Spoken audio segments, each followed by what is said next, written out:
अच्छा जी, अब हम अपने प्रोग्राम में बात करने जा रहे हैं लाखों दिलों पर राज करने वाले मारूफ कवाल अमजद साबरी साहब की, जिनको हमने देखा था कि रमज़ान मुबारक में ही इनको शहीद कर दिया गया था। और फिर उसके बाद जो कवाली का जो सती हमारे पर सहर तारी होता था उनकी कवाली सुन के, उसको हम बड़ा मिस करते रहे थे। लेकिन आज उन्हें मुशाबहत रखने वाले उनके साहबजादे मुजद्दिद साबरी इन दिनों बहुत तेज़ी से मकबूल हो रहे हैं। हम देखते हैं हर दूसरे चैनल पे इनको कवाली गाते हुए सुना जा सकता है, और जो इनके वालिद साहब की लेगेसी थी उसको आगे ये लेकर बढ़ने की कोशिश कर रहे हैं। तो माशाल्लाह इट्स नॉट इजी, लेकिन ये कि ही इज डूइंग इट। तो हमारे साथ मौजूद हैं स्टूडियोज में, जाहिर है कि अब तारुफ जो है वो करवाई दी है। तो मुजद्दिद हमारे साथ मौजूद हैं। मुजद्दिद, आप ये देखें कि एक अरसे से हम सुनते हैं ताजदार हरम, मतलब जस्ट इमेजिन के वो सुनते ही रोंगटे खड़े हो जाते थे। और एक अरसे से एक लेगेसी चली जा रही है। पहले गुलाम फरीद साबरी साहब, मकबूल साबरी, अमजद साबरी, और अब आप इस रिवायत को बरकरार रखें। आसान है ये सब? फर्स्ट ऑफ ऑल अस्सलाम वालेकुम आप लोगों को, और नाज़रीन को भी अस्सलाम वालेकुम। रमज़ान बहुत बहुत मुबारक हो आप लोगों को भी। और लेगेसी की जहाँ तक बात है, ये बहुत मुश्किल है। लोगों को बहुत आसान लगता है कि क्योंकि सिर्फ बात करना आसान होता है कि इसको एक प्लेटफॉर्म मिला हुआ है, आसानी से लोगों की तरफ रीच पहुंच रही है। हाँ। लेकिन मेरे लिहाज से ये बहुत ज़्यादा मुश्किल है, क्योंकि एक लोगों की एक्सपेक्टेशंस बहुत ज़्यादा हो जाती हैं। क्योंकि एक 60-70 साल की मेहनत मेरे पीछे खड़ी हुई वेट कर रही है। दादा का जो उनका स्ट्रगलिंग टाइम, फिर उनका एक टाइम जो सब दुनिया में जाना गए वो, फिर अब्बा मेरे, अब मेरी बारी है। बस इसी चीज़ का डर रहता है कि यार कुछ गलत ना हो जाए, कि मेरी ये गलती की वजह से मेरे बुजुर्गों की इज्जत पे बात ना आ जाए। अमजद साबरी साहब जब हयात थे, उनकी ये ख्वाहिश थी कि आप इस लेगेसी को आगे लेके चलें? उन्होंने कभी आपको इस जानिब कहा कि नहीं? वो फ्री हैंड उन्होंने छोड़ा हुआ था। अच्छा। कि जो तुम मुझ पे, मतलब हम 5 बहन भाई हैं, हम पांचों भी डिपेंड करते हैं कि हमने आगे किस फील्ड में क्या चीज़ करनी है। लेकिन छोटे भी आपके साथ हमने देखा एक दफ़ा। बिल्कुल, अक्सर क्योंकि मैं उनको लेके इसलिए साथ चलता हूँ क्योंकि ताकि उनकी भी एक प्रैक्टिस होती रहे। और क्योंकि मैं अपने वालिद साहब के साथ बहुत कम इवेंट्स किए हैं। और मैंने बिल्कुल भी एक्सपीरियंस नहीं है मेरे पास था।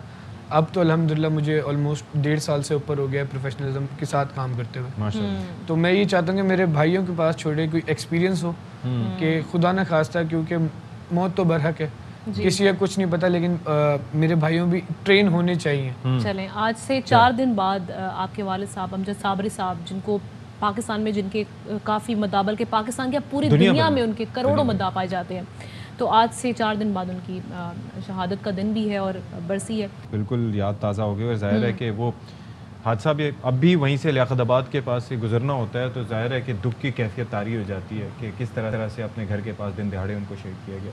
अच्छा, ये वालिद साहब चले गए, अब आपको इस सारे, ये जाहिर है कि ये रास्ता आसान नहीं है, इसके अंदर काफ़ी रियाज की भी आपको ज़रूरत पड़ती है। सपोर्ट किसकी जानिब से सबसे ज़्यादा है आपकी? बस वालदा की जानिब से।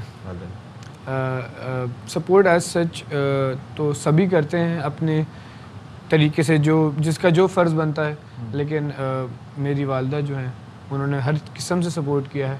और उन्हीं की वजह से, हालांकि मेरा स्टार्टिंग के अंदर म्यूज़िक के अंदर, कवाली तो बहुत दूर की बात है, मेरा म्यूज़िक में इंटरेस्ट नहीं था बिल्कुल। अच्छा। वालिद साहब की ज़िंदगी में ही मुझे इंटरेस्ट नहीं था बिल्कुल। मैं थोड़ा सा बिज़नेस साइड पे जाने के में था। लेकिन फिर उसके बाद इंस्टेंट के बाद लोगों ने बहुत अप्रिशिएट किया।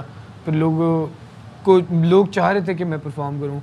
तो फिर मैं इस, तो अब्बा ने कभी कहा था कि यार तुम्हारी आवाज़ तो अच्छी है? मेरी आवाज़ बहुत गंदी थी बचपन में। मैं बहुत पतली सी आवाज़ थी। मुझे खुद यकीन नहीं आता, एकदम खुद ही ट्रांसफॉर्म हुई है और ये आवाज़ खुद ही प्यूबर्टी के बाद बिल्कुल भारी खुद ही होगी। अभी कहीं से तालीम ले रहे हैं इसकी? बिल्कुल, म्यूज़िक की। हाँ जी, म्यूज़िक की मैं लाहौर के अंदर सुरताल म्यूज़िक एकेडमी है, सर ज़िया, उधर हमारे सर हैं, उनसे म्यूज़िक की तालीम ले रहे हैं। कितना अरसा हो गया इसको? साल से तो ऊपर हो गया। अच्छा। बाकी ये है कि अल्हम्दुलिल्लाह खुद भी इतना काबिल कर दिया अल्लाह ताला ने, अल्लाह का लाख लाख शुक्र है कि रियाजत और प्रैक्टिस खुद भी कर लेते हैं, लोगों को लेके भी कर। टोटल जॉनरा आपने ये कवाली का ही फॉलो किया हुआ है? नहीं। हाँ। मेरा बेसिकली मैं एक आर्टिस्ट बनना चाहता हूँ। अच्छा। कि म्यूज़िक में जितने भी टाइप्स आ जाती हैं, जितनी भी टाइप्स आती हैं, चाहे वो म्यूज़िक से हट के भी हो, उनमें भी आदत है कि बस हर चीज़ में हाथ हो मेरा। चले तो कुछ डिफरेंट इंशाल्लाह अपनी और इंशाल्लाह ईद के बाद हो सकता है कि आप कुछ सॉन्ग्स भी सुने। मैं वही चाह रही थी पूछना कि आपका क्या कब बाकायदा तौर पे लॉन्च करेंगे जो आपका अपना होगा? बिल्कुल सॉन्ग्स भी, क्योंकि अभी काम चल रहा है अल्हम्दुलिल्लाह 5 गानों पर। अच्छा। पूरा एल्बम रिलीज करना है जिसकी 3 गाने जो हैं वो रेडी हो चुके हैं। अच्छा। लिखे भी खुद ही हैं और कंपोज भी खुद ही किए हैं। जबरदस्त। और इंशाल्लाह ईद के बाद आप चले तो कुछ हमें सुना दें जो कि आपका अपना हो। वो ऐसे अभी रिलीज नहीं हुआ है, इंशाल्लाह ईद के बाद। आपको बहुत ज़्यादा मुमासलत पाई जाती है आपकी आवाज़ में अमजद साबरी साहब की, मतलब सुन के भी और देख के भी मुशाबहत भी पाई जाती है। बिल्कुल जी, और अल्लाह ताला आपको मजीद कामयाबी नसीब करे मुजद्दिद, और मजीद जो भी आप करना चाह रहे हैं उसमें आपको कामयाबी मिले। Thank you so much for being with us.